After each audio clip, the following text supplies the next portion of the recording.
नमस्कार. डॉक्टर किरण वाकडे यांच्या मार्गदर्शनाखाली मी प्रतीक्षा भन्सळे आज तुम्हाला वुंड्स बद्दल सांगणार आहे. तर वुंड्स म्हणजेच जखम, ज्याला आपण मराठीत जखम म्हणतो. तर आपण वुंड्सची व्याख्या, डेफिनेशन बघणार आहोत, क्लासिफिकेशन, त्याचे प्रकार, wound healing phases, mechanism, wound healing कशी होते त्याचे फेजेस आणि मेकॅनिझम, वुंड हिलिंगचे टाइप्स, जखम बरे होण्याचे फेजेस आणि त्याचे प्रकार. त्यानंतर फॅक्टर्स अफेक्टिंग वुंड हिलिंग. तर वुंड हिलिंग, जखम बरे होण्यासाठी कोणते कोणते फॅक्टर्स जरुरी असतात. त्यानंतर कॉम्प्लिकेशन्स ऑफ वुंड. तर वुंड बरोबर पुढे काय कॉम्प्लिकेशन्स, त्याचे परिणाम काय होऊ शकतात. केलॉइड. त्यानंतर treatment of wounds and non healing of wounds. तर हे टॉपिक्स आपण पाहणार आहोत.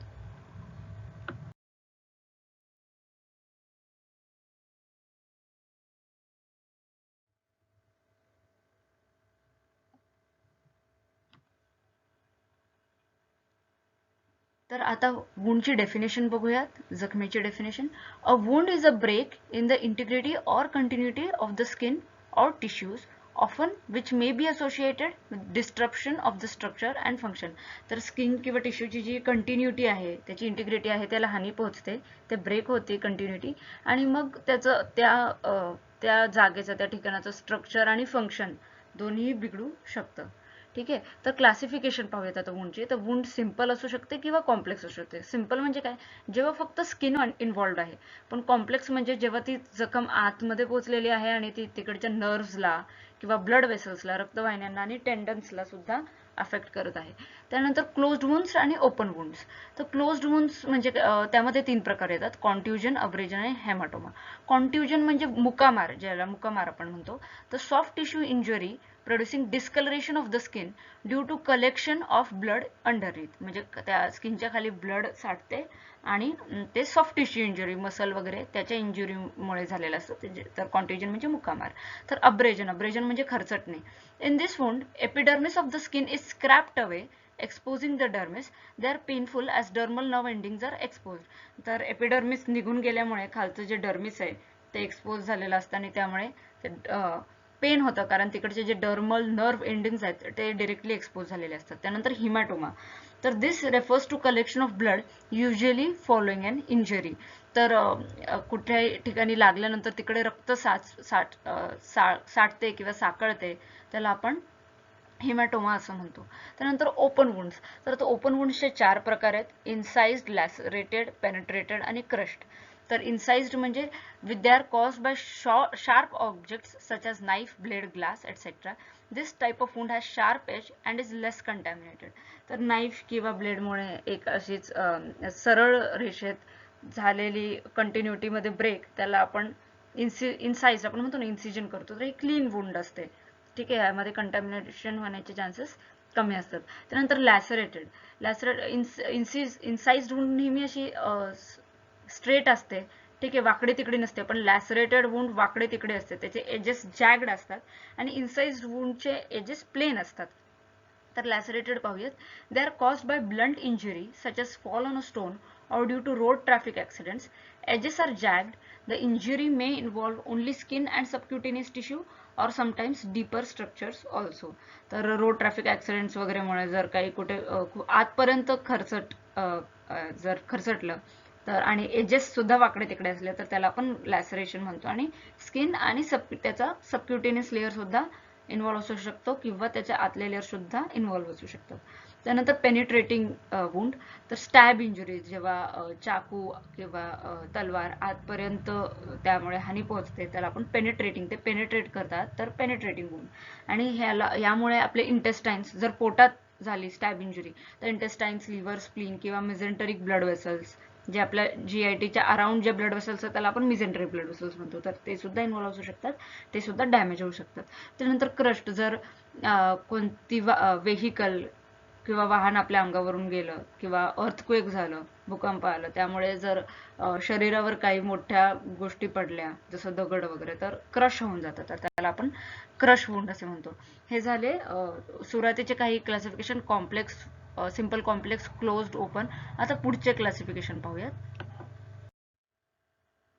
तर आता टायडी वुंड्स आणि अनटायडी वुंड्स. तर टायडी वुंड्स म्हणजे इनसाइज क्लीन. जसं आपण सर्जरी करताना आपण प्रॉपर प्रिकॉशन घेऊन सगळे अँटीसेप्टिक मेजर्स फॉलो करून आपण ती सर्जरी करतो, त्यामुळे आपले ब्लेड्स वगैरे सगळे स्टेराईल असतात आणि आपण टिटेनस इंजेक्शन वगैरे देतो प्रिव्हेन्शन करून प्रॉपरली इन्साइज्ड क्लीन वुंड, त्याला म्हणतो टायडी वुंड्स. आता अनटायडी वुंड्स म्हणजे काय, जसं की क्रश इंजुरी झाली, मी म्हणले की रोड ट्रॅफिक ॲक्सिडेंटमध्ये पायावर खूप मोठी जड दगड किंवा काही मोठी जड वस्तू पडली आणि क्रश झाली आपली बॉडी, तर त्यामध्ये काय होतं की आजूबाजूचे जे काही दूषित कंटॅमिनेटेड मटेरियल आहे ते सुद्धा तिकडे साचू शकते आणि त्यामुळे ती वुंड काही स्टेराईल नसते, अनस्टेराईल असते. ठीक आहे, तर मग त्याचं हिलिंग टायडी वुंड्सचं आपण इन्साइज बरोबर केल्यावर प्रायमरी सुचरिंगने आपण त्याला नीट करू शकतो, बट अनटायडी वुंड्सला आपण हिलिंग बाय सेकंडरी इंटेन्शन, म्हणजे पहिले तिकडे पस वगैरे साचलेला असेल तर आपल्याला जे काही मेलेलं मटेरियल किंवा पस आहे ते सगळं ड्रेन करावं लागतं. त्यानंतर ते स्किनचे एजेस अप्रॉक्सिमेटेड नसतात, प्रॉपरली बसू शकत नसतात, त्यानंतर आपण ते सगळं साफ करून झाल्यावर मग आपण स्किन ड्राफ्ट वगैरे स्किन ग्राफ्ट किंवा फ्लॅप वगैरे बसून मग त्याला हील करू शकतो. हे झाले टायडी आणि अनटायडी वुंड.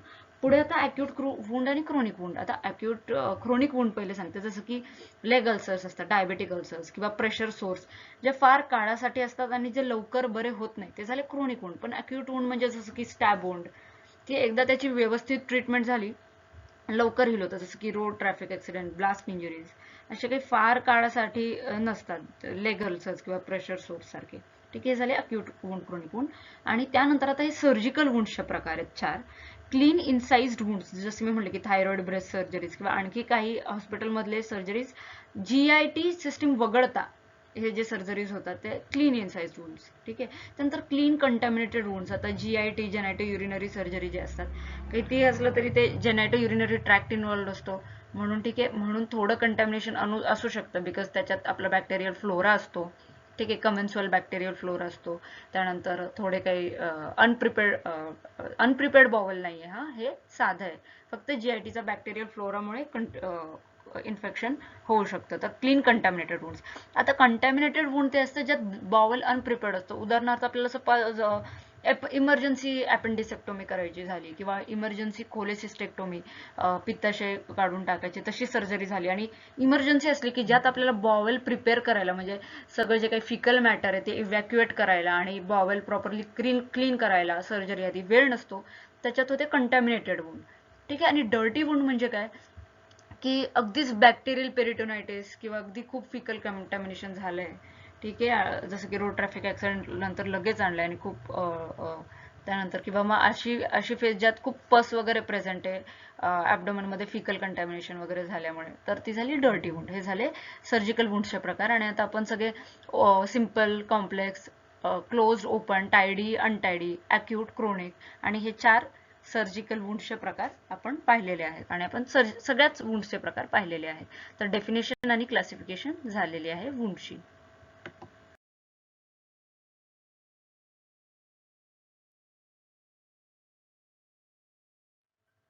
तर आता stages and phases of wound healing. तर मेकॅनिझम पाहूयात आपण वुंड हिलिंगचे. त्यात 4 स्टेजेस आहेत किंवा 4 फेजेस आहेत. पहिली इन्फ्लामेटरी फेज, त्यालाच लॅग फेज म्हणतो.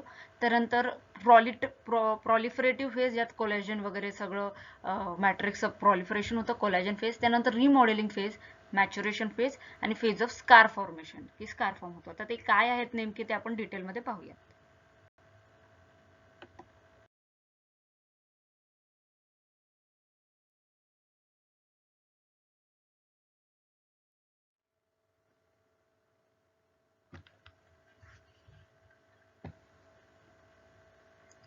तर आता पाहूयात स्टेजेस किंवा फेजेस ऑफ वुंड हिलिंग. पहिली इन्फ्लामेटरी फेज किंवा लॅग फेज.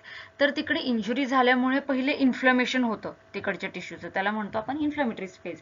तर ही फेज 2 ते 3 दिवसांसाठी असते आणि इमिडिएटली वुंड किंवा जखम झाल्यावर इमिडिएटली ही फेज तयार होते. तर ह्याच फेजमध्ये एक फेज आहे हिमोस्टॅटिक फेज. तर तिकडे जखम झाल्यामुळे तिकडून रक्त प्रवाह किंवा तिकडूनचा ब्लड लॉस खूप जास्त असू शकतो. ठीक आहे, त्यामुळे आपली बॉडी काय करते, तिकडच्या ब्लड वेसल्सला आखडते त्याला म्हणतात व्हिजोकॉन्स्ट्रिक्शन. आणि मग तिकडेच एक थ्रोम्बस फॉर्मेशन करते, तिकडे क्लॉट किंवा असं तिकडे जास्त प्लेटलेट्स वगैरे जमा होतात आणि थ्रोम्बस फॉर्म होतो, तर त्याला म्हणतात हिमोस्टॅटिक फेज.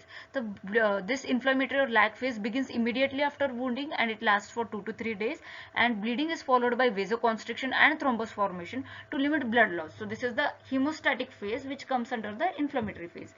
त्यानंतर आता इन्फ्लेमेशन मध्ये काय होतं की मेडिएटर्स ऑफ इन्फ्लेमेशन रिलीज होतात, असे काही केमिकल्स रिलीज होतात ज्यामुळे इन्फ्लेमेशन होते आणि मग पुढे ते वुंड हिलिंगसाठी मदत करतं. तर जसं की histamine from platelets, mast cells आणि ग्रॅन्युलोसाइट्स. ठीक आहे, तर आपलं कधी पण इन्फ्लेमेशन होतं तर हिस्टामिन रिलीज होत असतं आणि त्यानंतर इन्क्रीज कॅपिलरी परमिएबिलिटी. तर आता तिकडच्या एरियाची हिलिंग पण करायची आणि शिवाय इन्फ्लेमेशन झाल्यामुळे तिकडची कॅपिलरी, तिकडचा रक्तप्रवाह वाढवतं किंवा जास्त कॅपिलरीज तयार होतात, त्याला म्हणतात इन्क्रीज कॅपिलरी परमिएबिलिटी, किंवा कॅपिलरीजची तिकडे रक्तप्रवाह वाढवण्याची क्षमता वाढते. So release of inflammatory of mediators of inflammation, mainly histamine from platelets, mast cells and granulocytes, and this causes increased capillary permeability. Later kinins आणि prostaglandins act and they play a chemotactic role for white cells and fibroblasts. तर किमोटॅक्सिस म्हणजे काय, तर इकडची wound heal करायचे, त्यामुळे असे काही केमिकल्स पाठवायचे की ज्यामुळे व्हाईट सेल्स आणि फायब्रोब्लास्ट इकडे अट्रॅक्ट होतील, कारण व्हाईट सेल्स ची गरज आहे आपल्याला तिकडच्या इन्फ्लेमेशन किंवा काही इन्फेक्शन झाले असेल तर डील करण्यासाठी, आणि फायब्रोब्लास्टची हिलिंगसाठी. तर कायनिन्स आणि प्रोस्टाग्लॅंड्स हे ऑटोकॉइड्स असतात, असे लोकल हॉर्मोन्स आपण म्हणतो त्यांना, की जे रिलीज होतात आणि त्यामुळे ते व्हाईट सेल्स, डब्ल्यूबीसीज आणि फायब्रोब्लास्टला अट्रॅक्ट करतात, किमोटॅक्टिक रोल. त्यानंतर in first 48 hours polymorphonuclear leukocytes dominate. तर पॉलिमॉर्फोन्युक्लिअर ल्युकोसाइट्स म्हणजेच आपले न्यूट्रोफिल्स, सुरुवातीला त्यांचं डॉमिनेशन असतं, त्यानंतर पुढच्या फेजला प्रॉलिफरेटिव्ह फेजमध्ये मोनोसाइट्सचं डॉमिनेशन असतं, पण पहिल्या इन्फ्लेमेटरी फेजमध्ये न्यूट्रोफिल्सचं डॉमिनेशन असतं. तर ते काय करतात, तर they play a role of scavengers by removing the dead and necrotic tissue. ठीक आहे, तर स्कॅव्हेंजर्स असे स्कॅव्हेंजर्स हा शब्द आपण त्यांच्यासाठी वापरतो जे की आपले जे काही तिकडे डेड टिश्यू आहे किंवा इन्फेक्टेड टिश्यू आहे ते साफ करण्यासाठी मदत करतात. ठीक आहे, जसं की आपण कावळ्यांना म्हणतो सो की ते एन्व्हायरमेंट मधल्या खराब गोष्टी खातात, तसंच आपले पॉलिमॉर्फोन्युक्लिअर ल्युकोसाइट्स किंवा न्यूट्रोफिल्स हे डेड किंवा नेक्रोटिक टिश्यू काढण्यासाठी मदत करतात. ही झाली इन्फ्लेमेटरी फेज. आता पुढे प्रॉलिफरेटिव्ह फेज, त्यालाच म्हणतात कोलॅजन फेज, कारण इकडे प्रॉलिफरेशन होतं सेल्सचं आणि मग काय म्हणतो जसं आपण स्लॅब किंवा आता नीट होण्यासाठी त्यानंतर लेअर बाय लेअर आता एक अटॅच करायचं काम करते बॉडी, त्यासाठी कोलॅजन लागतं. तर प्रॉलिफरेटिव्ह फेज म्हणजे सेल्स प्रॉलिफरेट होतात, नंबरने वाढतात. ठीक आहे, तर between 3rd and 5th days polymorphonuclear leukocytes diminish in number but monocytes increase. मी पहिलेच म्हणाले की फर्स्ट फेज मध्ये न्यूट्रोफिल्स पॉलिमॉर्फोन्युक्लिअर ल्युकोसाइट्सचं डॉमिनेशन असतं, दुसऱ्या फेज मध्ये मोनोसाइट्सचं डॉमिनेशन असतं, ते नंबरमध्ये वाढतात. They are the specialised scavengers. तर हे पण साफ करण्याचंच काम करतात तिकडचं जे काही नेक्रोसिस किंवा डेड टिश्यू आहे, नेक्रोटिक डेड टिश्यू किंवा इन्फेक्टेड टिश्यू, आणि ते ह्या मोनोसाइट जास्त स्पेशलाइज असतात ह्या फंक्शनमध्ये to in the function of scavenging. By 5th or 6th day, fibroblasts appear, proliferate, and eventually give rise to a protocollagen, which is converted into collagen. तर fibroblast सुद्धा attract झाले असतात तिकडे. ठीक आहे, प्रोस्टाग्लॅंडिन्स वगैरे किमोटॅक्टिझम करतात आणि फायब्रोब्लास्टला अट्रॅक्ट करतात, आणि फायब्रोब्लास्ट प्रोटोकोलाजनला तयार करतात, जे की नंतर कोलॅजनमध्ये कन्वर्ट होते तर एका एन्झाईमच्या सहाय्याने प्रोटोकोलाजन हायड्रॉक्सिलेज. तर प्रोटोकोलाजन ह्याचं कन्वर्जन होतं कोलॅजन मध्ये with the help of enzyme protocollagen hydroxylase. आणि आणखीन काय लागतं ह्या प्रोटोकोलाजनला कोलॅजन मध्ये कन्वर्ट करण्यासाठी, प्रोटोकोलाजन हायड्रॉक्सिलेज व्यतिरिक्त ऑक्सिजन लागतं, फेरस आयन्स लागतात आणि एस्कॉर्बिक ऍसिड म्हणजेच व्हिटॅमिन सी लागतं, which is necessary for this stage of proliferation. त्यानंतर fibroplasia along with capillary budding gives rise to granulation tissue. ठीक आहे, हायपरप्लेजिया किंवा फायब्रोप्लेजिया म्हणजे फायब्रोब्लास्ट वाढतात तिकडे. ठीक आहे, आणि कॅपिलरी बडिंग सुद्धा होते, म्हणजे तिकडे नवीन नवीन कॅपिलरीज येतात जेणेकरून एक चांगलं हेल्दी ग्रॅन्युलेशन टिश्यू तयार होईल. ठीक आहे, त्यानंतर secretion of ground substance mucopolysaccharides by fibroblast takes place. तर हे जे काय आपल्या टिश्यूला जोडतात, ज्या गोष्टी आपल्या टिश्यूला एकमेकांशी जोडतात त्यांना आपण मॅट्रिक्स म्हणतो, एक्स्ट्रा सेल्युलर मॅट्रिक्स, आणि ते बनलेलं असतं हे प्रोटिओग्लायकन्स किंवा म्युकोपॉलिसॅक्राइड्स पासून. तर हेच आता ह्या म्युकोपॉलिसॅक्राइड्स किंवा फायब्रोब्लास्टची सुद्धा संख्या वाढते. तर सिक्रेशन ऑफ ग्राउंड सबस्टन्स, तेच matrix, mucopolysaccharides by fibroblasts take place. They are called proteoglycans. Okay, they help in binding of collagen fibers. तर ज्याप्रमाणे टिश्यू एकमेकांशी जोडायचं तसंच कोलेजन फायबर्सला एकमेकांशी जोडण्यासाठी प्रोटिओग्लायकन्स किंवा म्युकोपॉलिसॅक्राइड्सची गरज असते. ठीक आहे. This wound is fibre plus gel plus fluid system which resembles iron rods plus cement plus water. Fibre जसं की बिल्डिंगमध्ये आयर्न रॉड्स वापरतो आपण, ठीक आहे, तसं फायबर आयर्न रॉड सारखं काम करतं, जेल सिमेंट सारखं काम करतं, आणि फ्लुइड सिस्टम जे काही तिकडे एक्झ्युडेट वगैरे येतं ते वॉटर सारखं काम करतं स्लॅब बनवण्यासाठी. जसं ग्रॅन्युलेशन इकडे टिश्यू इकडे बनतं, जसं बिल्डिंगमध्ये कॉन्क्रीट स्लॅब बनतं तसं इथे ग्रॅन्युलेशन टिश्यू बनतं फायबर प्लस जेल आणि फ्लुइड सिस्टमच्या साह्याने. त्यानंतर एपिथियलायझेशन occurs mainly from the edges of the wound by a process of cell migration and cell multiplication. ठीक आहे. तर मग तिकडे सेल मायग्रेशन होतं, मल्टिप्लिकेशन होतं आणि एपिथेलियलायझेशन होतं. This is mainly brought about by marginal basal cells. तिकडचे जे काही मार्जिनल सेल्स आहेत, बेसल सेल्स असतील एपिथेलियमचे, ठीक आहे, तर त्या वुंडच्या एजेस आहेत त्याला नीट करायला मदत करतात, त्यालाच म्हणतो आपण epithelialisation. Thus within 48 hours the entire wound is reepithelialised. Okay, and slowly surface gets keratinised. तर अख्खा सरफेस परत कॅरेटिनाइज्ड होतं, खपली चढते आपण म्हणतो तसं होतं. विदिन 48 hours ही गोष्ट होते की परत जी अख्खी वुंड आहे तिकडे एक चांगलं रिएपिथेलियलाइज्ड टिश्यू येतं, चांगलं नवीन एपिथेलियल लेअर येतो. आता इन्फ्लामेटरी आणि प्रॉलिफरेटिव्ह फेज झाली. आता आपण पाहूयात रिमॉडेलिंग फेज म्हणजे फेज ऑफ मॅच्युरेशन. तर ही फेज स्टार्ट होते after 4 days of wound injury and is usually completed by 14 days. म्हणजे 4 ते 14 दिवसापर्यंत ही फेज चालू असते. It is brought about by specialised fibroblasts because of their contractile elements. They are called myofibroblasts. तर आपल्याला काय करायचे, वुंड आहे त्या वुंडची साईज पण आता कमी करायची. तर साईज कमी करायला आपल्याला ते वुंडचं कॉन्ट्रॅक्शन करावं लागेल. ठीक आहे, त्याला थोडं आखडावं लागेल, आणि हे कॉन्ट्रॅक्ट करण्यासाठी एखादा मस्क्युलर इलेमेंट किंवा आपण काय म्हणू मसल सारखं फंक्शन असणारा एक एलिमेंट हवा. तर म्हणून स्पेशलाइज्ड फायब्रोब्लास्ट मायोफायब्रोब्लास्टचं तिकडे काम येतं की तिकडे मस्क्युलर फंक्शनचा सुद्धा एक अंश असतो ह्या फायब्रोब्लास्टमध्ये. सो त्यांना पण मायोफायब्रोब्लास्ट म्हणतात. तर it is the nature's way of reducing the size of defect there by helping the wound healing. Wound contraction readily occurs when there is loose skin as in back and gluteal region. तर जिथे जिथे loose skin असेल, ठीक आहे, तिकडे wound healing जे काही जखम आहे ती बरी होण्यास चांगली आणि लवकर मदत होईल. त्यानंतर आता हा एक महत्त्वाचा सेंटेन्स आहे की कनेक्टिव्ह टिश्यू फॉर्मेशन म्हणजे फॉर्मेशन ऑफ ग्रॅन्युलेशन टिश्यू.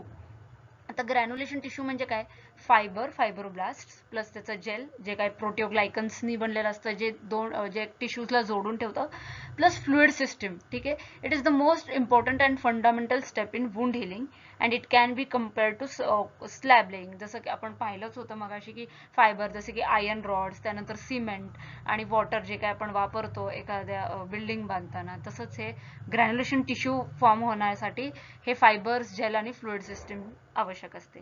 त्यानंतर शेवटची फेज म्हणजे फेज ऑफ स्कार फॉर्मेशन. तर स्कार फॉर्मेशन म्हणजे खपली येणे. ठीक आहे. ते खपली येताना काय होतं की फायब्रोप्लेजिया म्हणजे सेल्स नंबर तिकडच्या पेशी नंबरने वाढणे.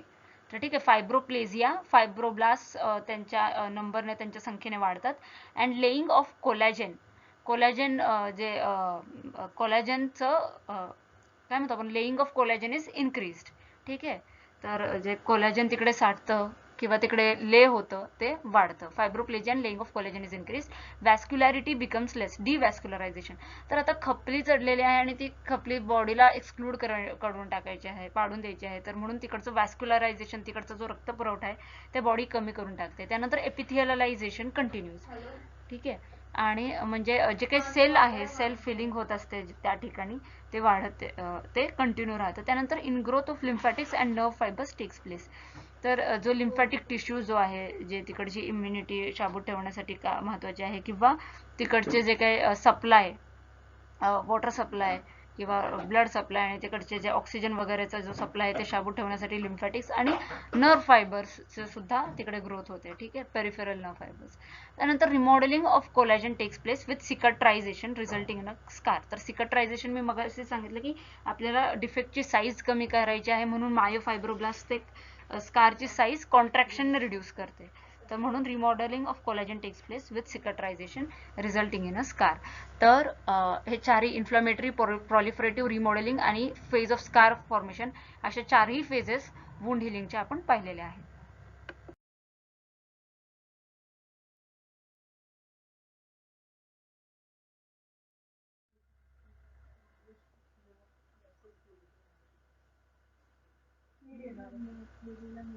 तर आता पाहूयात आपण टाइप्स ऑफ वुंड हिलिंग. तर healing by primary intention of first intention.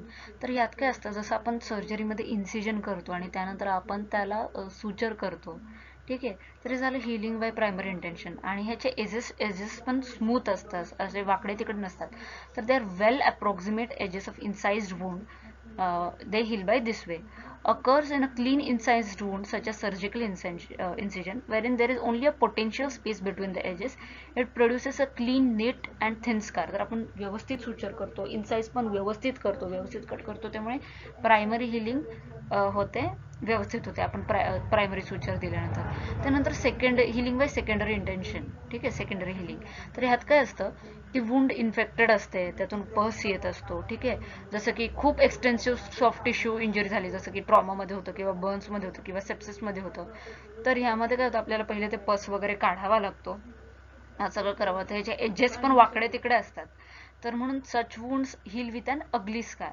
Primary healing the scar is clean, neat and thin, but secondary intention healing the wounds heal with an ugly scar, and it has any infection or discharging pus initially, unlike in the primary first intention or primary healing. Now third intention or tertiary healing is known as delayed primary closure. तर ह्यामध्ये काय असतं की initially wound आपण अशी open ठेवतो, open ठेवतो म्हणजे आपण स्टेराइल ड्रेसिंगनी कव्हर करतो त्याला, पण आपण काही लगेच त्याला सुचर नाही करत. ठीक आहे, to allow infection and inflammation to subside, and later edges are opposed when healing conditions are favourable. तर आपण थोडा दिवस थांबतो की ते इन्फेक्शन किंवा इन्फ्लमेशन आहे ते निघून जाईल आणि त्यानंतर आपण त्याचे एजेस जॉईन करतो जेव्हा हिलिंग कंडिशन्स फेवरेबल असतात. तर आपण असं म्हणू शकतो की healing by tertiary intention or delayed primary closure is the combination of healing by primary and secondary healing intention. तर हे झाले types of wound healing, primary, secondary आणि टर्शियरी. टर्शियरीलाच म्हणतो डिलेड प्रायमरी क्लोजर. आता पाहूयात फॅक्टर्स अफेक्टिंग वुंड हिलिंग. तर कोणते कोणते फॅक्टर्स आहेत किंवा कोणत्या कोणत्या गोष्टी आहेत जे आपल्या वुंड हिलिंगला अफेक्ट करतात. ठीक आहे, ॲनाटॉमिक साईट. तर fastest in areas of greatest blood supply, face and neck. तर अशा एरियाज जिथे रक्तपुरवठा खूप चांगला आहे, खूप जास्त आहे, जसं की आपला फेस आणि नेक, आपला चेहरा आणि आपला नेक एरिया, तिथे खूप जास्त ब्लड सप्लाय म्हणून तिकडची हिलिंग प्रोसेस फास्ट होते. त्यानंतर वेट. तर fat most vulnerable tissue to trauma due to poor blood supply. तर आपल्या फॅटला ब्लड सप्लाय खूप कमी असतो म्हणून जे लोक ओबीज असतात आणि त्यांना त्या ठिकाणी जर का वुंड झालं तर तिकडची हिलिंग स्लो होते. त्यानंतर age of wound. Delayed healing, less wound strength. तर जे वुंड खूप दिवसांपासून आहेत, क्रोनिक, नॉन हिलिंग, तिकडची त्वचा खूप वीक झालेली असते, तिकडच्या त्वचेला खूप हानी झालेली असते म्हणून तिकडचं जे वुंड हिलिंग प्रोसेस आहे ती लेट होते. ठीक आहे, त्यानंतर oxygen. Wound pressure of oxygen and hyperbaric oxygen. तर आपल्याला माहिती आहे की ऑक्सिजन, जे काही नेसंट ऑक्सिजन आहे किंवा ऑक्सिजन आहे ते डेड किंवा नेक्रोटिक टिश्यूला स्लॉ होण्यास मदत करते, त्या डेड टिश्यूला बाहेर फेकण्यास मदत करते, म्हणून ऑक्सिजनचा सुद्धा खूप जास्त रोल आहे. त्यानंतर इन्फेक्शन, लोकल और सिस्टम. जर जास्त इन्फेक्शन असेल तर हील व्हायला तेवढाच जास्त वेळ लागेल. त्यानंतर एज ऑफ पेशंट. तर foetal wounds heal the best, then neonatal wound and then adult wounds. तर लहान मुलांमध्ये किंवा एकदम फिटसमध्ये सुद्धा हील जे वुंड आहे ती हिलिंग प्रोसेस वुंडची खूप चांगली आहे. This is because of the intrinsic fetal factors such as increased prolyl hydroxylase activity in fetal fibroblasts and extrinsic such as hyaluronan rich amniotic fluid. तर फिटसमध्ये हे फॅक्टर्स असतात की prolyl hydroxylase activity of fibroblast, त्यांच्या फायब्रोब्लास्टमध्ये प्रोलिल हायड्रोक्सिलेजची activity असते आणि त्यांचे amniotic फ्लुइड जे असतं, ठीक आहे, त्यामध्ये हायलुरोनिन खूप जास्त असतं, जे की हिलिंगला मदत करतं. त्यानंतर मेडिकेशन, किमोथेरपी आणि स्टेरॉइड्स. आता स्टेरॉइड्स तर आपल्याला माहितीच आहे की अँटी इन्फ्लॅमेटरी आहेत, पण जे काही फॅक्टर्स तिकडे हिलिंगसाठी येतात, जे काही न्यूट्रोफिल्स किंवा सायटोकाइन्स तिकडे हिलिंगसाठी येतात, ते त्यांची पण हिलिंग प्रोसेस स्लो करून टाकतात, म्हणून स्टेरॉइड्स दिले की वुंड हिलिंगची प्रोसेस स्लो होते. त्यानंतर लोकल फॅक्टर्स, जसं की वुंड टेन्शन, जर ते वुंड आहे, तुम्ही सुचरिंग केलंय पण ते सुचरिंग अंडर टेन्शन असेल तरी पण किंवा त्या वुंडवर खूप प्रेशर असेल तर वुंड हिलिंगची प्रोसेस स्लो होईल. त्यानंतर कोणती फॉरेन बॉडी येऊन तिकडे बसली असेल किंवा साठलेली असेल तर त्यामुळे वुंड हिलिंगची प्रोसेस स्लो होते. किंवा डेड आणि डिव्हायटलाइज टिश्यू, असं नेक्रोटिक टिश्यू पण जर आपण डिब्राईड नाही केला, त्याला काढून नाही टाकलं किंवा ते बाहेर निघालं नाही तरी वुंड हिलिंगची प्रोसेस स्लो होते. आणि एक्सेसिव्ह एक्झ्युडेट्स, तिकडे खूपच फ्लुइड जमा झालं तरी ग्रॅन्युलेशन टिश्यू नीट तयार होण्यास जरा अडचण निर्माण होते. हे झाले एवढे फॅक्टर्स. पुढचे फॅक्टर्स आपण पाहतोय आता.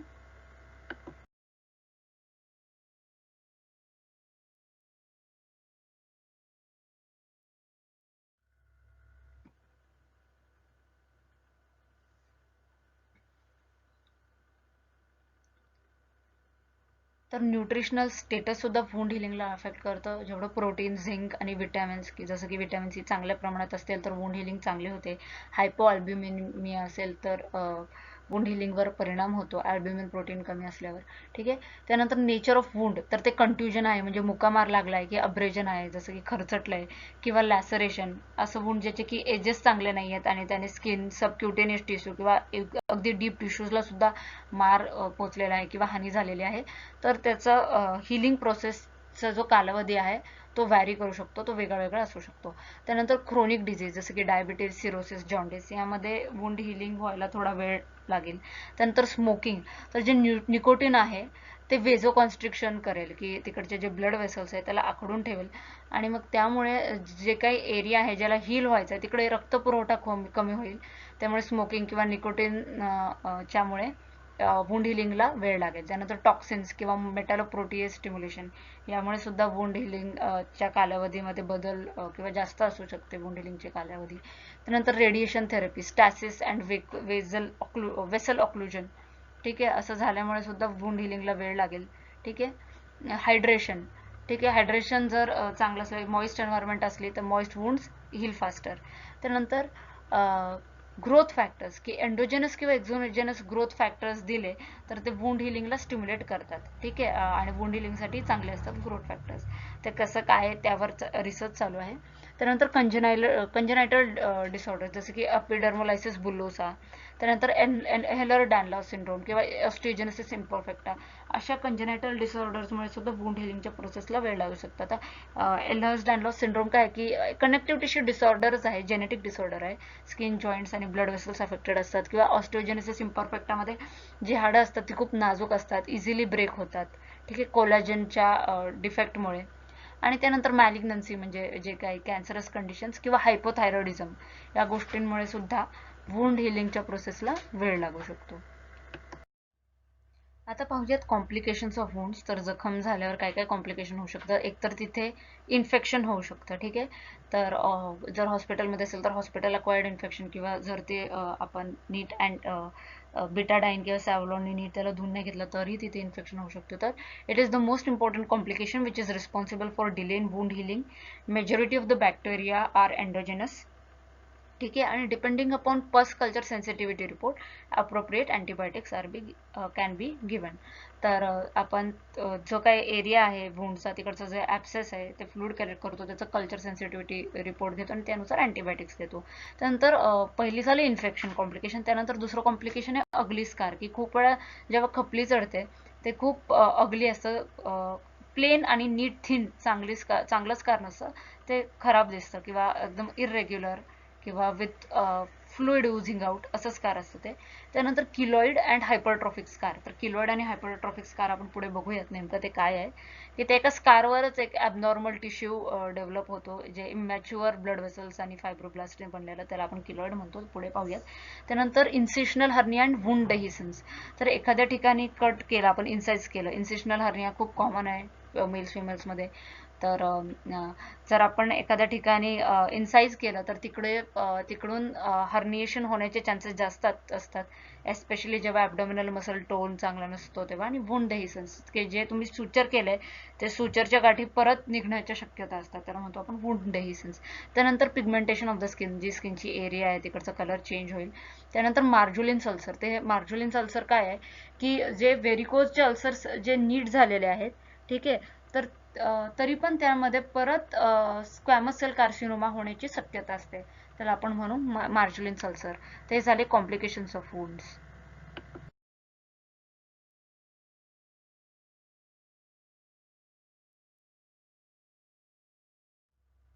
तर आता पाहूयात की किलॉइड काय असतं. तर keloid is defined as a condition of proliferation of fibroblasts, collagen fibrils and immature blood vessels usually on a pre-existing scar. तर म्हणजे एक वुंड झाली आहे, ठीक आहे, आणि जखम झाली आणि तिकडे खपली पण चढली, तर त्या खपलीवर, स्कारवर अजून एक टिश्यू डेव्हलप होईल ज्यात इमॅच्युअर ब्लड वेसल्सचा फ्लो असेल किंवा फायब्रोब्लास्ट आणि कोलॅजन असतील, ठीक आहे, त्याला आपण केलॉइड म्हणू. The definite cause for development of keloid is not known. A number of factors have been incriminated as aetiological. तर नेमका बरेच फॅक्टर्स आहेत त्याचे कॉज, पण डेफिनेट कॉज नाही माहिती. जसं की निग्रो पॉप्युलेशनमध्ये होतं, फिमेल्समध्ये जास्त होतं, काही वेळेस त्यात फॅमिलियल प्रिडिस्पोजिशन पण असू शकतं, ठीक आहे. त्यानंतर साईट ऑफ स्कार.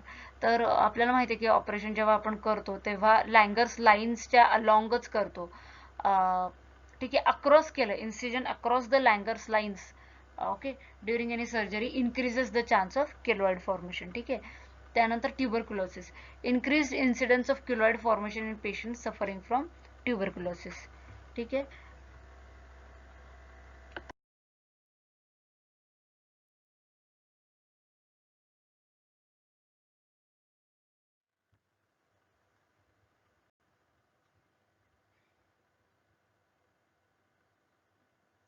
तर आता आपण केलॉइडचे साइट्स पाहूया. तर it can be on the skin of ear lobule, किंवा म्हणजे इयर लोबच्या स्किनवर असू शकतं, किंवा प्री स्टर्नल असू शकतं, आपल्या जो चेस्ट बोन आहे स्टर्नम त्याच्या पुढे असू शकतं, डेल्टॉइडवर असू शकतं, किंवा अप्पर बॅकवर असू शकतं.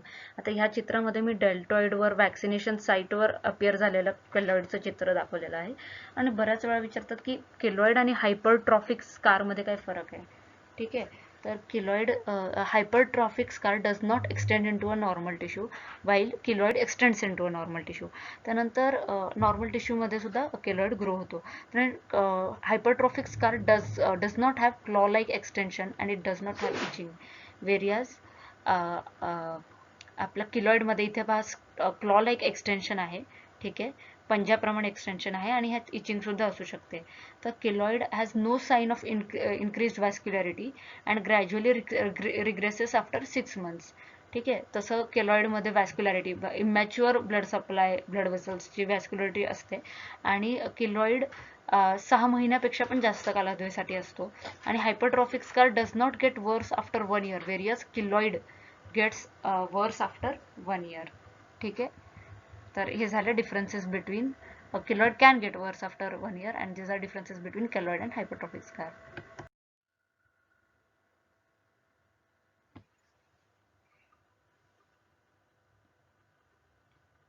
आता आपण केलॉइडची ट्रीटमेंट पाहूया. तर आपण काय करतो, त्या केलॉइडच्या ठिकाणी आपण स्टेरॉइड क्रीम लावू शकतो, ठीक आहे, जसं की डेक्सामेथासोन किंवा बीटामेथासोन. पण जर त्या क्रीमने सुद्धा जर का ते केलॉइड बरं नाही झालं, तर आपण स्टेरॉइडचं इंजेक्शन देऊ शकतो त्या केलॉइडमध्ये, म्हणून आपण म्हणू इंट्राकेलॉइड इंजेक्शन ऑफ स्टेरॉइड. जसं की ट्रायमसिनोलोन देतो त्या केलॉइडमध्ये, ठीक आहे. आणि 4 ते 6 वीक्ससाठी, 4 ते 6 आठवड्यांसाठी दर आठवड्याला आपण ते इंट्राकेलॉइड इंजेक्शन देतो. आता ट्रायमसिनोलोन व्यतिरिक्त आपण अजून कशाचं इंट्राकेलॉइड इंजेक्शन देऊ शकतो केलॉइड बरं करण्यासाठी, तर हायलोरिनिडेजचं इंजेक्शन देऊ शकतो, व्हिटॅमिन एचं देऊ शकतो, आणि मिथोट्रेक्झेटचं देऊ शकतो, ठीक आहे.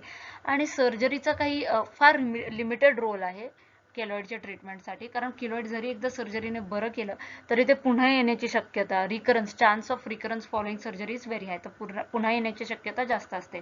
तर surgery commonly practised is intrakeloid excision and approximation of the margin by suturing or split skin grafting. तर आपण ते केलॉइडचं इन्साइज करतो, त्यातलं ते केलॉइडचं मटेरियल काढून टाकतो आणि परत सुचरिंग करतो किंवा स्किन ग्राफ्टिंग करू शकतो. ही झाली केलॉइडची ट्रीटमेंट. आता पाहूया ट्रीटमेंट ऑफ वुंड्स. तर general principles of management of open wounds काय आहे, तर वुंड जर का नॉर्मल असले, जर त्यात ब्लिडिंग वगैरे नसेल, तर आपण त्याला क्लीन करतो सॅव्हलॉन बिटाडाईनने आणि H2O2 टाकतो आणि मग बँडेजने बांधून टाकतो. आणि जर का फ्रॅक्चर असेल तर स्प्लिंट लावतो आणि मग सुचरिंग करतो किंवा मग हॉस्पिटलमध्ये ट्रान्सपोर्ट करतो. आणि मग जर का खूप ऍक्टिव्ह ब्लिडिंग असेल तर आपण तिथल्या तिथे ब्लिडिंग स्टॉप करतो आणि हॉस्पिटलमध्ये नेऊन IV लाईन किंवा रिसस्किटेशन करतो. आता ते डिपेंड्स केवढं इंजुरी किती सिव्हिअर आहे त्यावर. तर आपण काय करतो, admission or observation in the hospital, ठीक आहे, monitoring of temperature, pulse and respiration. मग सिस्टमिक अँटीबायोटिक्स देतो depending upon contamination of wound, कोणत्या ऑर्गॅनिझम्सने कंटॅमिनेट केलंय, किंवा सुरुवातीला आपण ब्रॉड स्पेक्ट्रम अँटीबायोटिक्स देतो. त्यानंतर टिटॅनस टॉक्झॉइडचं इंजेक्शन देतो फॉर प्रोफायलॅक्सिस अगेन्स्ट टिटॅनस, कारण आपण खूप मॅनिप्युलेशन करणार असतो मे बी, किंवा मग पूर्वी त्याला जे काही हानी झाली त्यामुळे त्याला टिटॅनसचं इन्फेक्शन होऊ शकतो, तर आपण टिटॅनस टॉक्झॉइडचं इंजेक्शन देतो फॉर प्रोफायलॅक्सिस. त्यामुळे आणि त्यानंतर treatment of wound in the form of cleaning, dressing और सुचरिंग. ठीक आहे, आपण सुचरिंग वगैरे करू शकतो म्हणून सुद्धा आपण टिटॅनसचं इंजेक्शन देतो आणि आपण ट्रीटमेंट सुद्धा करतो. पहिले क्लीन करतो, मग ड्रेस करतो आणि सुचरिंग देतो. तर ड्रेसिंगचं काय एम आहे, एम ऑफ वुंड ड्रेसिंग, आपण ड्रेसिंग मटेरियल वापरतो तर त्याचं काय एम आहे, to provide warm, moist and clean environment, कारण असं एन्व्हायरमेंट वुंड हिलिंगसाठी खूप चांगलं असतं. त्यानंतर they provide barrier to bacteria, तर वुंड ड्रेसिंगमुळे जे काही बॅक्टेरिया येऊ शकतं त्याची एंट्री थांबू शकते. आणि मग excess exudate should be removed. ठीक आहे, त्यानंतर ते dressing, it is easy to use, it is cost effective and it provides mechanical protection, म्हणून आपण वुंड ड्रेसिंग करतो. पुढची ट्रीटमेंट पाहूया.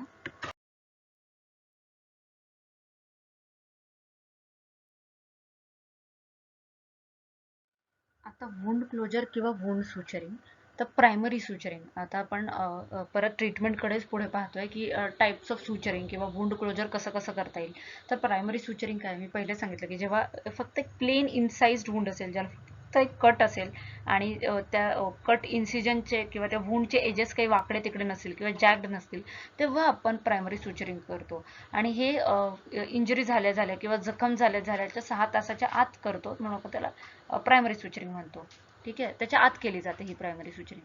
तर suturing of the wound within a few hours following an injury, 6 hours is ideal, is called primary suturing. ठीक आहे, तर primary suturing 6 तासाच्या आत केली जाते. Primary suturing can be done provided, कोणत्या कोणत्या कंडिशन्समध्ये करतो, it is an incised or cut wound with a sharp object such as knife or a razor blade. ठीक आहे, नाईफ किंवा रेझर ब्लेड सारख्या शार्प ऑब्जेक्ट्सनी ती इन्सिजन झाली असेल. Minimal injury to structures on either side, आणि बाकीच्या आजूबाजूचे जे काही स्ट्रक्चर्स आहेत त्यांना काही जास्त हानी नाही पोचलेली आहे, तेव्हा आपण प्रायमरी सुचरिंग करतो. त्यानंतर there should not be any infection, because infection नसलं पाहिजे, because if a wound is sutured in the presence of an infection, then the suture material is eaten away, digested by organisms, which results in the gaping of the wound. ठीक आहे, तर मग gapping of the wound, मग जर infection आहे आणि तरी suturing केलं तर ठीक आहे, ते सुचर मटेरियल त्या ऑर्गॅनिझम्स खाऊन टाकतील आणि मग वुंड काही नीट हील होणार नाही. तर प्रायमरी सुचरिंग करत असताना कोणते प्रिकॉशन्स घ्यायला हवे, तर सगळ्यात आधी तर टिटॅनसचं टॉक्झॉइड इंजेक्शन द्यायला हवं 0.5 मिलीलीटर इंट्रामस्क्युलरली फॉर प्रिव्हेन्शन. ठीक आहे, त्यानंतर फॉरेन बॉडी जर का असेल तर ती काढून टाकायला हवी. ठीक आहे, त्यानंतर बाकीच्या आजूबाजूच्या ब्लड वेसल्सला किंवा नर्व्सला किंवा टेंडन्सला जर काही इंजुरी झाली असेल तर ते पाहायचं आणि ते रिपेअर करावं लागेल. ठीक आहे, आणि ॲब्डोमेनचं जर का इंजुरी असेल तर त्याचे तर मॅनेजमेंट वेगळीच आहे, कारण त्याच्याबरोबर आतले इंटेस्टाईन्स, लिव्हर, स्प्लीन, स्टमक अशा बऱ्याच ऑर्गन्सला हानी पोचलेली असते. हे झालं wound closure by primary suturing.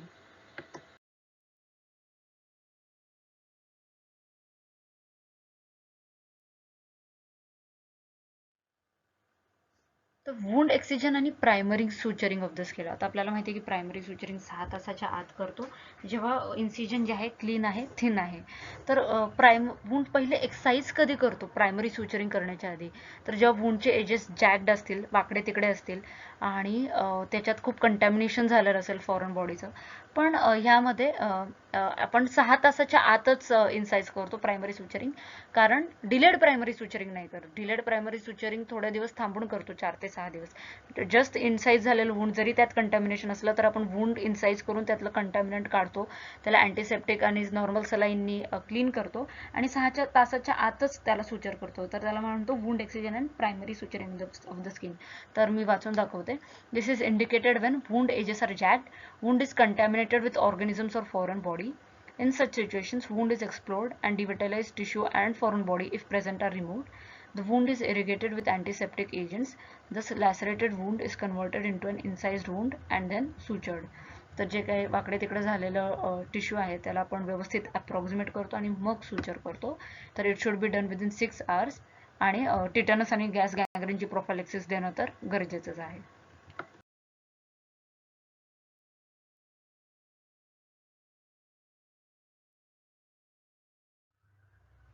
आता wound excision and delayed primary suturing. पूर्वी आपण प्रायमरी सुचरिंग पाहिली, जे 6 तासाच्या आत करतो आणि ज्याचं इन्सिजन प्लेन असतं, थिन असतं, चांगलं असतं.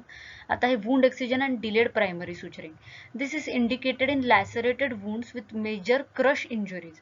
आणि ज्यात वुंड सुद्धा ज्याचे एजेस असे वाकडे तिकडे असतात आणि खूप मेजर क्रश इंजुरी झालेली असते, त्याच्यात आपण वुंड एक्सिजन आणि डिलेड प्रायमरी सुचरिंग करतो.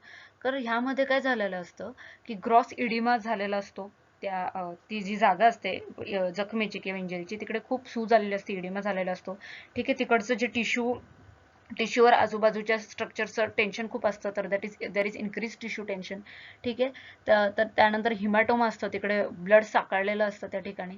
त्यानंतर there can be contamination of bacteria. Okay, तर in such situations we do delayed primary suturing. तर आता डिलेड प्रायमरी सुचरिंगच्या 2 स्टेप्स आहेत, ते काय आहेत? In such situations excision of all dead tissues is done. ठीक आहे, the wound is irrigated with saline and left open without suturing and then only dressing is applied. तर जे काही डेड टिश्यू आहे त्या ठिकाणचं ते आपण सगळं काढून टाकतो. ठीक आहे, सलाईनने ती जी एरिया आहे ती क्लीन करतो, इरिगेट करतो आणि ती ओपन ठेवतो. आणि ओपन ठेवतो म्हणजे सुचरिंग नाही करत, पण फक्त ड्रेसिंग लावून ठेवतो. आणि त्यानंतर 4 ते 6 दिवसांनी जेव्हा जास्त कंटॅमिनेशन नाही झालेलं, सगळं डेड टिश्यू काढून टाकले, बरंच पहिलेच काढून टाकलेलं आहे आणि त्यानंतर चांगलं हेल्दी ग्रॅन्युलेशन टिश्यू उगवलेला आहे, तेव्हा आपण सुचरिंग करतो. ठीक आहे, तर ह्याला म्हणतो डिलेड प्रायमरी सुचरिंग, जे की 4 ते 6 दिवसानंतर केलेलं असतं. प्रायमरी सुचरिंग सारखं 6 दिवसाच्या आत आपण डिलेड प्रायमरी सुचरिंग करत नाही.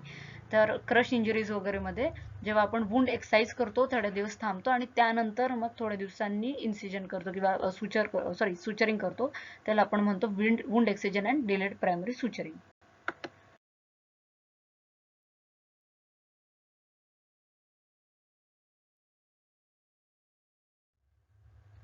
तर आता वुंड विथ स्किन लॉस. तर ऍक्सिडेंट नंतर स्किन निघून जाऊ शकते त्या इंजुरीच्या जागेवरची आणि वुंड होऊ शकते, जखम होऊ शकते. तर जर स्किन लॉस झाले असेल, तिकडची स्किन जर निघून गेलेली असेल, तर आपण काय करतो की त्या जखमेवर सुद्धा काही उरलेली नेक्रोटिक लेअर असतो. ठीक आहे, तर आपण तो सुद्धा लेअर काढून टाकतो, त्याला म्हणतो डिब्राइडमेंट. ठीक आहे, की जे मेलेले सेल्स वगैरे असतात ते आपण काढून टाकतो. ते principles of debridement are it is ideally done under general anaesthesia. ठीक आहे, जनरल अनेस्थेशिया अंडर करतो आपण. हे जे काही एक्सटेंट किंवा लॉस आहे स्किनचा किंवा जे एक्सटेंट आहे इंजुरीची, ते आपण असेस करतो. ब्लिडिंग असेल तर ब्लिडिंग कंट्रोल करतो. आणि जो डिव्हायटेलस टिश्यू आहे, मी तेच म्हटलं की आता नेक्रोटिक असा टिश्यू जो निकामी झालेला आहे, तर ते आपण काढून टाकतो. सीझरच्या साह्याने केलं तर चांगलं असतं. आणि मग आपण स्किन ग्राफ्टिंग सुद्धा लवकरात लवकर करणं गरजेचं आहे, जेणेकरून ती वुंड ओपन राहून तिकडे इन्फेक्शन होणार नाही.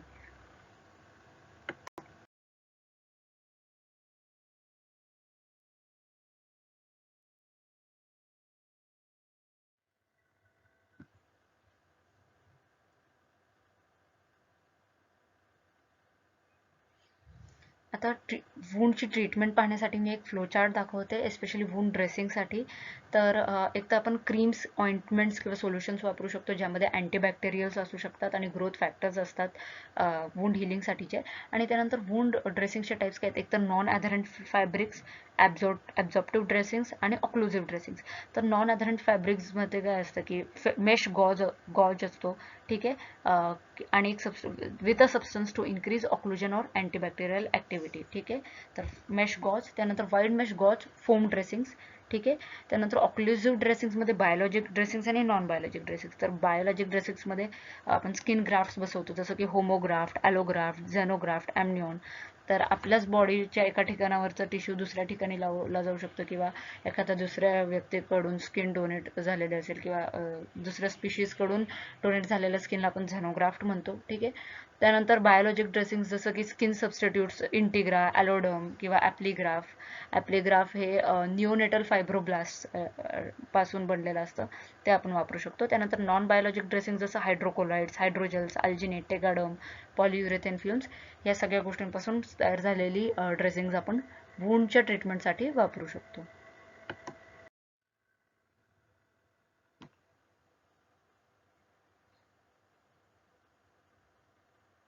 तर आता क्रोनिक नॉन हिलिंग वुंड्स. तर क्रोनिक नॉन हिलिंग वुंड्स आपण कोणत्या वुंड्सला म्हणतो की जे वुंड्स 3 महिन्यापेक्षा जास्त कालावधीसाठी असतात आणि त्यांची जी काही ॲनाटॉमिक इंटिग्रिटी आहे, त्यांची जी कंटिन्युटी आहे ती काही शाबूत राहत नाही 3 महिने उलटून गेल्यानंतर सुद्धा. तर chronic wounds are wounds greater than 3 months and these are the wounds which fail to proceed to functional and anatomical integrity over a period of 3 months. तर आता कॉजेस काय आहेत of chronic non healing wound? पूर्वीचे सगळे causes जे आपण पाहिले आहेत तेच आहेत. त्यात अजून आपण परत इन्फेक्शन हे तर आपल्याला माहितीच आहे हिमोरॅटिक स्ट्रेप्टोकोकायमुळे.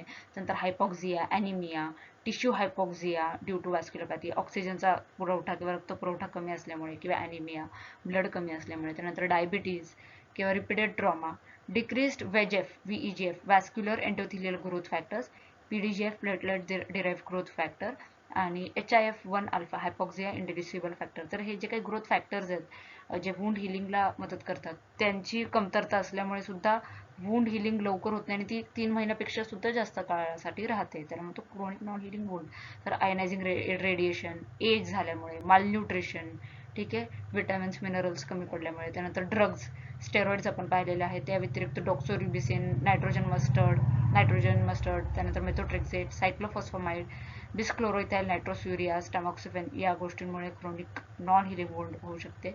त्यानंतर स्किन मॅलिग्नन्सी, स्किनचं कॅन्सर आणि मार्जोलिन्स अल्सर जे की स्क्वॅमस सेल कार्सिनोमा आहे, व्हेरिकोज अल्सर हील झाल्यानंतर सुद्धा तयार होणारे त्यांना आपण मार्जोलिन्स अल्सर म्हणतो. त्यानंतर वॅस्क्युलायटिस, ऑटो इम्युन कॉजेस जसं काय सिस्टमिक लुपस एरिथमॅटोसिस, त्यानंतर PAN, ऱ्युमॅटॉइड आर्थरायटिस. तर PAN, SLE आणि ऱ्युमॅटॉइड आर्थरायटिस. PAN म्हणजेच पॉलीआर्थरायटिस नोडोसा. त्यानंतर ऑस्टिओमायलायटिस, बोनचं infection leading to chronic discharging sinus. तर त्या बोनमध्ये पंक्चर झाल्यामुळे स्किनपर्यंत ते पस बाहेर पडतो, तर आपण सायनस म्हणतो. तर osteomyelitis leading to chronic discharging sinus. त्यानंतर infective causes such as melioidosis, non tubercular mycobacteria जसं की mycobacterium fortuitum and M. Ulcerans, actinomycosis, MRSA यामुळे सुद्धा क्रोनिक नॉन हिलिंग वुंड होऊ शकते. आणि त्यानंतर इम्युनोसप्रेशन, एड्स सारख्या आजारामुळे त्यामुळे क्रोनिक नॉन हिलिंग वुंड होऊ शकते. तर आता कॉमन नॉन हिलिंग वुंड्स कोणते कोणते आहेत? तर ischaemic arterial ulcers and wounds. तर आर्टरीजमध्ये जर का इश्केमिया झाला, रक्तपुरवठा एखाद्या ऑर्गनला कमी पडला, ठीक आहे, तर आर्टरीमध्ये ब्लॉक असल्यामुळे तर इश्केमिक आर्टेरियल अल्सर्स. त्यानंतर वेनिस स्टॅसिस अल्सर्स जे की व्हेरिकोजमध्ये होऊ शकते किंवा पोस्ट थ्रोम्बोटिक लेगमध्ये होऊ शकते. पायाच्या आर्टरीज किंवा वेन्समध्ये जर का थ्रोम्बोसिस झाल्यामुळे हे अल्सर्स होऊ शकतात, ठीक आहे. त्यानंतर डायबेटिक वुंड्स, ठीक आहे, डायबिटीसचं तर आपण पाहिलेलंच आहे. प्रेशर किंवा डेक्युबिटस अल्सर्स, प्रेशर सोर्स जे की जास्त कालावधीसाठी पॅरालिसिस झालेले पेशंट्स किंवा क्रोनिक किडनी झालेले पेशंट्स खूप काळासाठी गादीवर झोपलेले असतात, त्यामुळे त्यांना प्रेशर सोर्स होऊ शकतात. त्यानंतर न्यूरोपॅथिक अल्सर्स, सेन्सरी लॉस, ठीक आहे, पायाच्या ठिकाणी किंवा नाही का लिम्समध्ये युजली हे होते पायामध्ये, जेव्हा ते पायाचा सेन्सरी लॉस गेलेला असतो आणि त्यामुळे कुठली इजा पोचली तरी आपल्याला कळत नाही. ठीक आहे, त्यामुळे नॉन हिलिंग वुंड्स होऊ शकतात, न्यूरोपॅथिक अल्सर्स. त्यानंतर बेन्सडेल ब्युरिली अल्सर, तर हे होतात नॉन ट्युबरक्युलर मायकोबॅक्टेरियामुळे, जसं की मायकोबॅक्टेरियम फोर्ट्युटम आणि मायकोबॅक्टेरियम अल्सरन्स. तर हे झाले नॉन हिलिंग वुंड्सचे टाइप्स.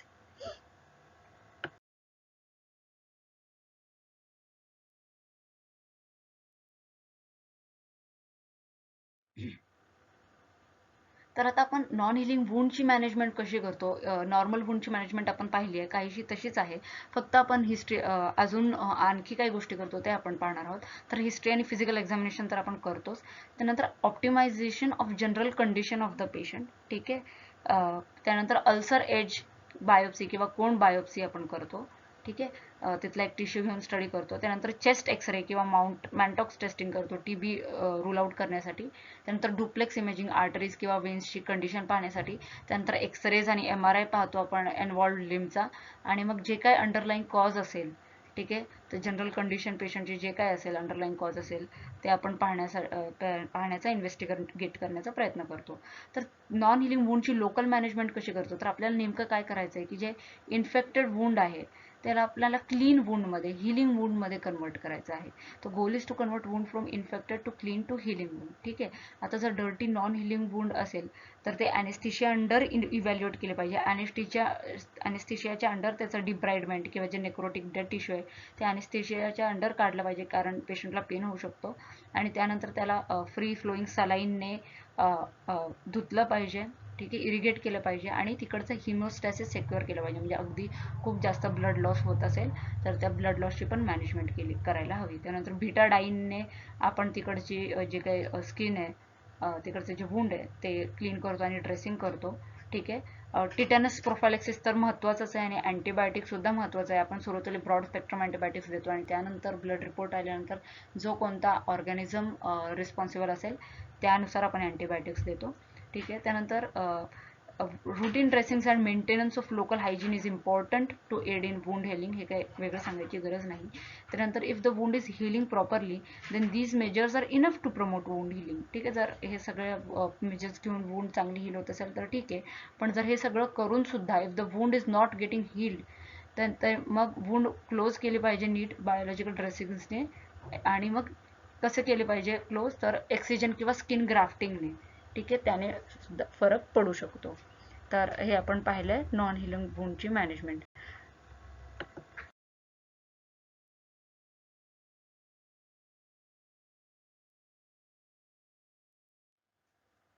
तर आता आपण वुंड्सची व्याख्या पाहिली आहे, क्लासिफिकेशन त्याचं पाहिलं आहे, त्याचे फेजेस, मेकॅनिझम, त्याचे टाइप्स पाहिलेले आहेत, फॅक्टर्स जे इन्फ्लुएन्स करतात वुंड हिलिंगला ते आपण पाहिलं आहे, वुंडचे क्लासिफिकेशन पाहिलं आहे, किलॉइडबद्दल पाहिलं आहे, त्यानंतर वुंडची ट्रीटमेंट कशी करतात, त्यानंतर नॉन हिलिंग वुंड्सचे पण आपण कॉजेस पाहिले आहेत, त्याचे प्रकार पाहिले आणि ते कसं नीट करतात, हे सगळं आपण वुंड्सबद्दल पाहिलेलं आहे.